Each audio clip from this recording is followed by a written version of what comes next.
Question number 19.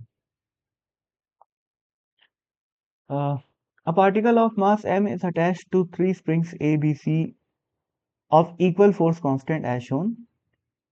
If the particle is pushed slightly against the spring C, मतलब इस particle को ऐसे फेंका कंप्रेस किया गया है, ठीक है ना, पुश किया गया है C के अगेंस्ट, तो बताना है कि टाइम पीरियड क्या होगा ऑक्सीलेशन का। तो मैं इस डायग्राम को थोड़ा बड़ा बना देता हूँ। ये अपनी स्प्रिंग नंबर 1 और पॉइंट मास बिल्कुल मान लेता हूँ मैं यहाँ पर ऐसे, ठीक है। और ये दूसरी स्प्रिंग और ये तीसरी स्प्रिंग। अब क्या बोला है, इस मास को अपन x से नीचे खिसका दी। तो पहली बात तो बहुत स्लाइटली उसको खिसकाया गया है ना, स्लाइटली पुश किया गया है। तो ये पार्टिकल यहाँ से यहाँ आ जाएगा, ठीक है। ये इनिशियल पोजीशन हो गई और ये फाइनल पोजीशन हो गई। तो सोचो अब जो स्प्रिंग की लेंथ है वो थोड़ी सी बड़ी हो जाएगी, वो ऐसी हो जाएगी, थोड़ी इलोंगेट हो गई।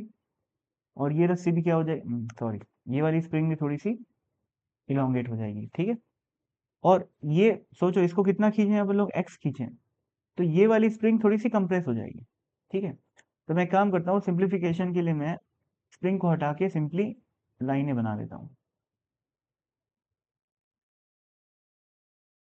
तो ये ऐसा दिखेगा, ये ये ये और जो नई वाली पोजीशन है वो के करस्पॉन्डिंग ऐसा बने। अब सोचो इस लेंथ में और इस लेंथ में जितना डिफरेंस है वही स्प्रिंग का इलोंगेशन है, तो उस डिफरेंस को निकालते हैं। सोचो भाई, अगर मैं यहाँ से एक परपेंडिकुलर ड्रॉप किया यहाँ पे, तो ये एंगल भी लगभग परपेंडिकुलर ही होगा।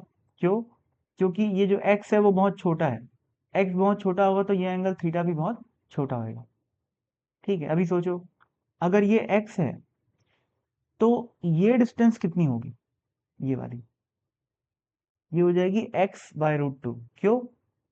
क्योंकि भाई समझो, इस डायग्राम को मैं वैसे तो x डायग्राम के हिसाब से तो x छोटा नहीं है, पर एक्चुअल में बहुत छोटा है क्योंकि लिखा हुआ है स्लाइटली। पर बहुत छोटा बनाऊंगा तो समझा कैसे पाऊंगा भाई। बात समझो कि ये वाली जो रस्सी है वो मेरे डायग्राम में वर्टिकल नहीं दिख रही है, पर थोड़ा सा इस ब्लॉक को पुश कर दूंगा तो क्या है, वो वर्टिकल नहीं रह जाएगी, वर्टिकल ही रहेगी, ऑलमोस्ट वर्टिकल रहेगी। तो बेसिकली मैं ये बोलना चाह रहा हूँ कि ये जो x है, इस x से 45 डिग्री के एंगल पे ही है ये, तो ये वाली जो लेंथ होगी वो क्या होगी, x/√2। सिमिलरली ये वाली लेंथ यहाँ पर परपेंडिकुलर ड्रॉप किया और ये वाली लेंथ कितनी हो जाएगी, वो भी हो जाएगी x/√2। तो दोनों स्प्रिंग्स अपनी ओरिजिनल लेंथ से x/√2 बड़ी हो चुकी है, जबकि ये वाली स्प्रिंग के साथ क्या हुआ, ये x कम हो गई, ठीक है। तो सोचो फोर्सेस कैसे लगेंगे अब। यहाँ फोर्स लगेगा, ये अपना ऑब्जेक्ट है, यहाँ पर लगेगा क्या, k इंटू x/√2। यहाँ पर लगेगा क्या, k इंटू x/√2। पर ध्यान रखो ये दिख कहीं पर भी नहीं हो ये दोनों, पर ये दोनों कहाँ पर है, ये वर्टिकल है बिल्कुल और ये हॉरिजॉन्टल है। तो इन दोनों का रिजल्टेंट इधर आ जाएगा, कितना आ जाएगा, kx/√2 इंटू √2, क्योंकि दोनों 90 डिग्री के एंगल पे है और बराबर है।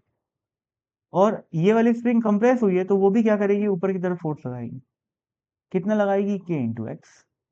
तो net force on the particle कितना हो गया, एफ नेट हो गया। देखो ये √2 गया, ये के एक्स और ये के एक्स, तो क्या हो गया, 2kx।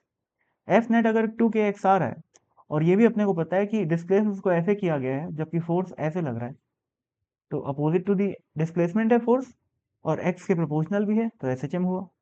जहां पर एस एच एम का कांस्टेंट क्या हुआ, जो एक्स का कोफिशिएंट है। तो एस एच एम का जो कांस्टेंट है वो हो गया 2k। तो टाइम पीरियड क्या हो जाएगा, 2 pi under root m, which is small m by k। S H M का कांस्टेंट कितना है, 2k। तो this will be the time period.